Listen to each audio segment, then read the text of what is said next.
Hey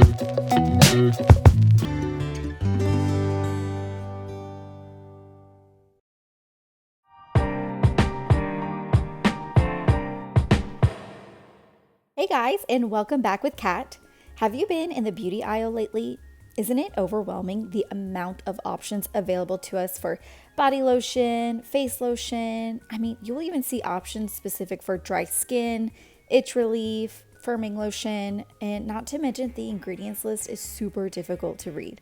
Like, what even is this stuff?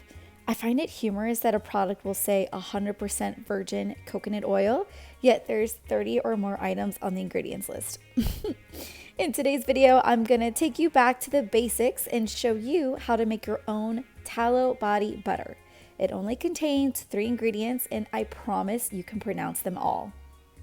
Feel free to follow along in the description for directions, but for those 3 ingredients, we're going to need 1 cup of rendered fat, 1/4 cup of carrier oil, and roughly around 45 drops of essential oil. So let's get started. My best helpful hint in sourcing your beef is to avoid conventionally raised cows and look for meat sourced from grass-fed animals. We want to avoid toxins that settle in the fat tissues of poorly raised cattle. And since I don't have any rendered fat on hand right now, I'm going to take you through the process of how to do so at home. Now for my example here, I actually saved a piece of lamb rack from a while back and I had noticed it was very fatty. So this will work perfect for the rendered fat that I'm going to produce today. And of course you can use any type of meat you would like, any type of beef you would like. So a question I often hear from those who are hesitant about using a tallow moisturizer is, will it clog your pores? And actually tallow is super compatible with your skin's sebum. And sebum is really just the oil produced by the glands in our skin, and it works so great with our skin. It helps to moisturize and repair our skin without clogging pores. And fun fact, our ancestors have used tallow as a natural moisturizer for years. So again, we're going back to basics here. So what I've done thus far is just cut up my meat into cubes because this will help excrete the fat much quicker, especially as I put it in my Instapot. And so as I'm filling this up, I am making sure to add in 1/4 cup of water, just enough to fill up the bottom. That way it doesn't cook the meat at the bottom and start to brown. I'm going to turn on the Instapot and make sure I hit the high pressure setting. And we're gonna let this cook for 1 hour to render out the fat. I want to say thank you to Element for sponsoring today's video. You guys, I've talked about this before, but it's a really great electrolyte mix. If you are starting off on the carnivore journey, I cannot recommend a better supplement for you while on this way of eating. Sometimes when you're transitioning from a traditional standard diet or a low carb diet to a 0 carb diet, you're going to experience what some people may call the keto flu, or at least for me, I experienced a lot of soreness, a lot of achiness in my muscles. And what really helped me was making sure I got my recommended daily amount of electrolytes.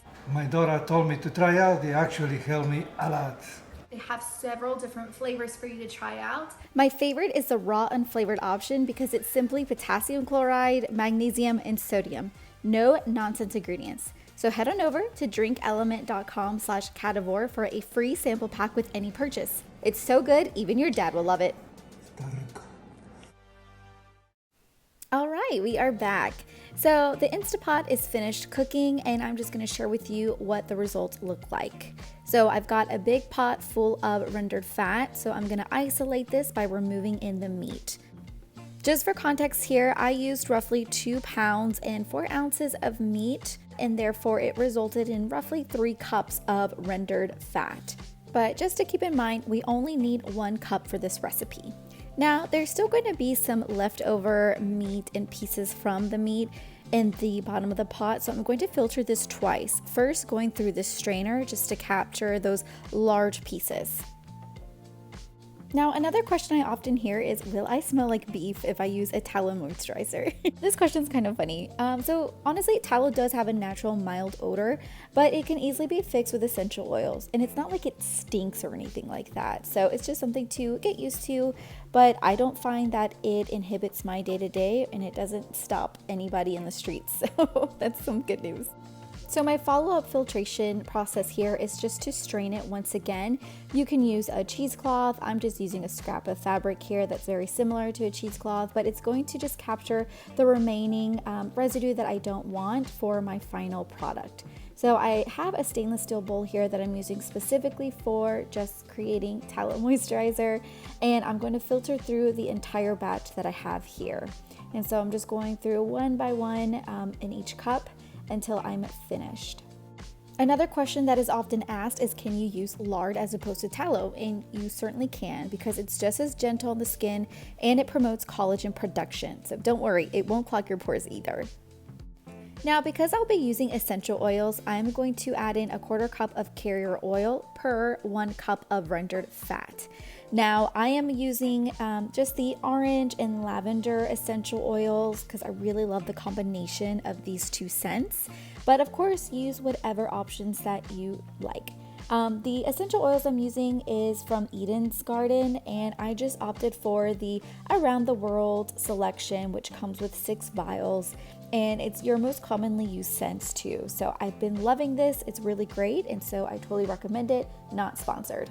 Also, just some initial research, I have found that you need to be careful when using essential oils around your children. So do your own research, but again, just be careful of that. All right.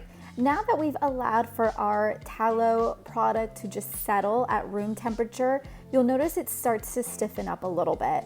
So I'm just using a mixer here to start the whipping process. Now I'll just whip this until I feel like I get the right consistency where it's that smooth, buttery feel, and that's when I'll stop.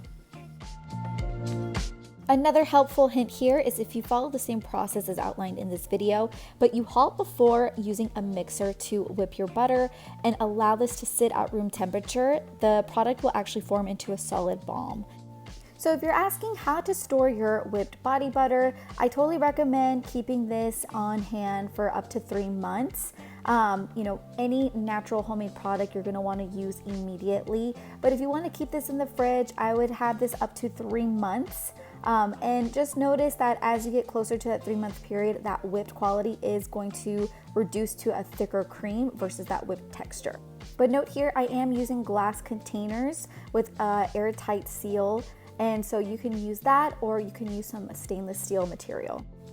Another question that's asked is, how much do you apply?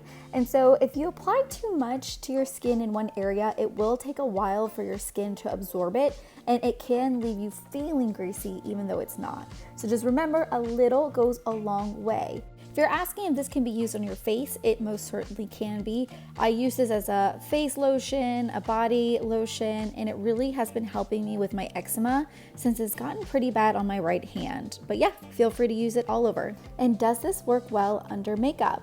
To be fair, I don't wear a lot of makeup. My go-to is usually concealer, blush, and some tinted chapstick. However, with that little amount, I don't feel as if the moisturizer interferes with how I want my makeup to look. So I've been using my own tallow moisturizer for over a month now, and what I really love about it is that since it's such a natural ingredient that I'm applying to my face, I've never broken out. And I've also done some research that shows that because of its anti-inflammatory properties and how it really tackles to combat the bacteria, it's more prone to work on any skin type. So that's really good news if you're also on the fence about trying something new. But really just the bottom line for me is that it's simple, natural ingredients. I know exactly where I'm sourcing these ingredients from, and I feel much better knowing that I'm taking that power in my own hands and producing something that's given to us in nature and using it in my everyday life, not just for food, but I can actually utilize this product on my skin, and I can see so many benefits from that as well. And so, I hope you guys check it out too and see for yourself if it's something that you enjoy doing. And it takes hardly any time to do, and this batch will last you well over a month. So a little goes a long way, and I promise you get the full return on your time invested.